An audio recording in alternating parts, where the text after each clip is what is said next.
Welcome back to Stirring Up the Leaves. We've left the studio. And we're on location today. It's probably pretty hard to tell exactly where we are. To the north of us, smoke.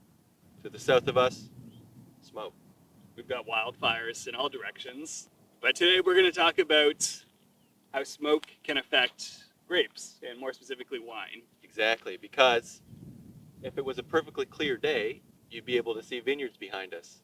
But unfortunately, the air quality is at an 11. We can barely breathe out here. Smoke. I mean, smoke has been something that's been a conversation for the wine industry for a long time. It's not new. And what happens is you get a wine region like this that fills up with smoke, and a lot of people ask, well, smoky flavors, that kind of complement a red wine, don't they? So that should work. The unfortunate thing is smoke-tainted wines. It's not like a subtle little smoky nuance. It's more like you're stuffing your nose in an ashtray. Ashtray, campfire. We're talking like pretty aggressive smoke. It's not like that peaty smokiness you get in a nice scotch. Or No. that smokiness in a nice bottle of mezcal. We're talking like, deep into the ashtray. And I would say when it comes to smoke taint, there's a lot that we don't know still at this point. But there is a fair bit that we do know. One of the things that we do know is just because there's smoke in the valley doesn't mean necessarily that there's a risk of smoke taint. Correct. It happens to correlate with distance from fires. So if this smoke was blowing over from Siberia, for instance, there'd probably be a low percentage that we get smoke taint in the actual wines because the compounds have kind of devolatilized in the atmosphere. But what's unfortunate for us is there's fires all around us in BC. There's actually some in the valley itself. So when you have that close proximity to the fires themselves, there's actual ash and soot in the air, and these vines are breathing that in much like we are. That's like in 2015, we had the Linden fire just south of the town of Oliver. And although it did fill the valley with a lot of smoke, and that year there was a lot of smoke coming from Washington State as well, fires down there. But it was really those vineyards right adjacent to the Linden Creek fire that had potential problems with smoke taint. So there's that proximity issue. There's the intensity of the fire as well, in terms of how intense the fire is when it's burning near a vineyard. And the other impact isn't just the potential for smoke taint, it's also how it's going to affect the growing season when you do have prolonged periods of time with smoke in the valley, because we've gone weeks now where we haven't seen sun necessarily. Yeah. So we've had a really, really warm season, one of the hottest on record, and the smoke's actually helping to kind of curb some of the heat, which is a good thing, but it's not worth it because we're getting increased humidity, so increased disease pressure. So that means everybody has to be on top of their spray programs to keep mildews at bay. And at the end of the day, what we're here to talk about, those vines breathing in the smoke are actually taking smoke compounds from the air, transferring it into the fruit, bonding to a sugar molecule. And so once that happens, it's unperceivable because it's not volatile. But it's not until we add yeast during fermentation in the winery that the yeast goes through and consumes the sugar molecules, and it actually releases the smoke compound. And all of a sudden, you've got this volatile compound in the wine that you didn't know was there, and you go and smell it, and you're like, oh no, we've got smoke taint. And there's not much you can do at that point to mitigate it. That's the tragic thing, is you can put in all that work to make the wine and then realize, oh wait, we have a wine with smoke taints. Exactly. And I mean, people will look for precursors ahead of harvest, so they could send samples out to a lab. Testing for precursors is not an exact science and it's not perfect, but that could give an indication in terms of the risk potentially of smoke taints. Yeah, it's a very difficult thing to analyze because it's not just smoke. We're looking for one specific compound. For example, in BC, there's sagebrush, there's tall grasses, there's pine, there's cedars. All these things burning, releasing different compounds. So these are all the things you need to look for in the juice composition to be able to tell whether, yes, there is smoke taint or no, there isn't. And in a natural year, when there's no smoke whatsoever, you can still find some of these compounds in grapes. They exist naturally. So we have this smoke-tainted wine, I mean, we have a couple of recourses potentially. Insurance is pretty near the top of that list. That might be the top.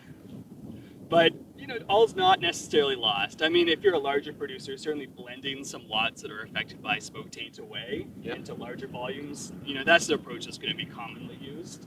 But if you're a smaller boutique winery, you may not have that same benefit or option. So you can look at reverse osmosis, which is a filtration system that uses pressure to push the wine through a semi-permeable membrane to try and extract out smoke compounds.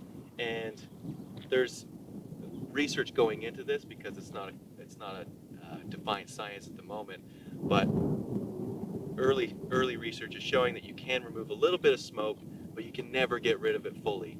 And so the key for those wines is to try and release them early and get them into consumers' hands and get them drunk before the smoke really starts to overpower the nose and the palate. And that's one of the considerations too, is smoke-tainted wines are meant for early consumption.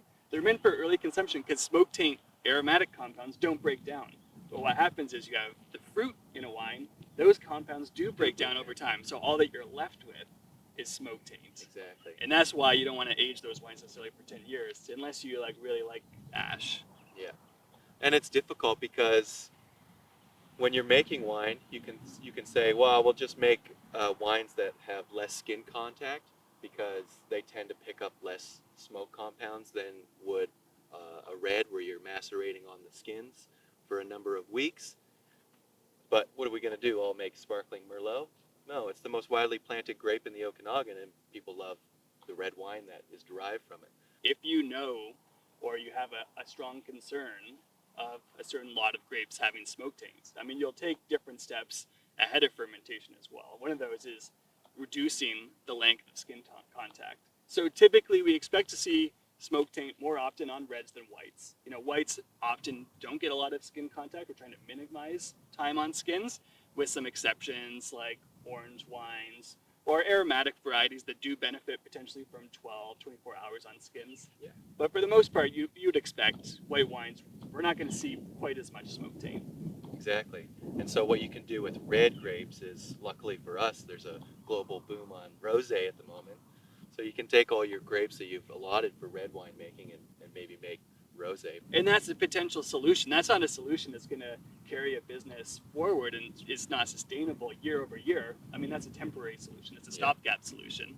The other technique, I mean, if you're making reds, is you just reduce time on skins. But there's a reason we want the time on skins, because we need to extract color, tannin, flavor, all of that.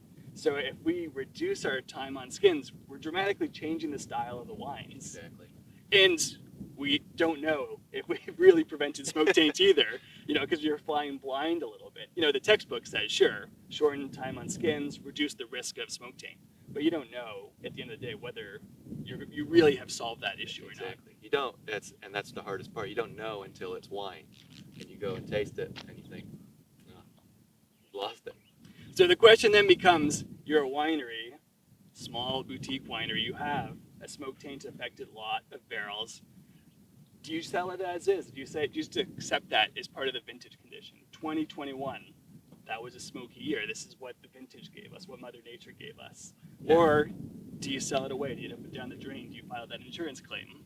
I mean, there's options. There have been wineries in the valley that have gone at full bore and just said, look, this is our smoke-tainted Merlot, or this is our smoke-tainted Cab Sauv, and this is what it is.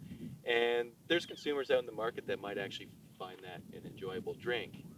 At certain levels, because at certain levels, it does have that quality that's almost like a peaty Scotch, where people can kind of easily grab onto that flavor, because I tasted this before, and I like that. I like peaty Scotch. But I think that as a winery, I'm not opposed to people doing that. At the end of the day, you have to survive as a business. Yeah. But I would like people to be upfront about it. Yeah, not try and hide it. Just say oh, this is our 2021 vintage Merlot. Yeah, we like it. And then have you smell it. It smells like an ashtray or something. Especially to enthusiasts or to the trade, to sommeliers. I mean, people aren't dumb. They know that a fire was directly adjacent to your vineyard. And then they taste a wine and there's smoke taint. It's we can put 2 and 2 together, just be honest and say, yeah, we had smoke taint issues. Yeah. But this is the first season, that certainly that I know of where it's going to be an issue from top to bottom. You know, our valley spans 200 kilometers, and there's smoke throughout the entire thing. Usually it's kind of isolated to small pockets, and a lot of companies have vineyards or source fruit from up and down the valley, so at least they get by relatively unscathed. This year is a bit of an anomaly, and it's kind of uncharted waters. We'll see where we go. And this is what I think is scary for the wine industry moving forward. It's not just about smoke taint with the impact of wildfires. It's about the long-term sustainability or viability of the industry as a whole, because you now have wineries in Napa who can't get insurance because of the risk of wildfires. And if you can't get insurance as a business, you don't really have a business You anymore. don't have a business. So I think you have to grapple with the impact of the climate crisis, not just because of wildfires, but extreme weather events across the world, such as flooding in the air. As an industry, what are we doing to make sure that we can survive and adapt and move forward? Maybe we'll follow up kind of post-harvest and see what kind of decisions were made from small boutique wineries through to the large corporate wineries, and maybe we'll have some idea of what the wines turned out to be after harvest. We're going to call this season 2. We're calling it season 2. More on location, More on location. more behind the scenes. Hopefully more uplifting topics. Hopefully more booze in hand. We're showing you the side of the industry no one else will show you. So subscribe, like, and stay tuned for future videos. Yeah, we love being back. We hope you enjoyed it. Thanks a lot, guys.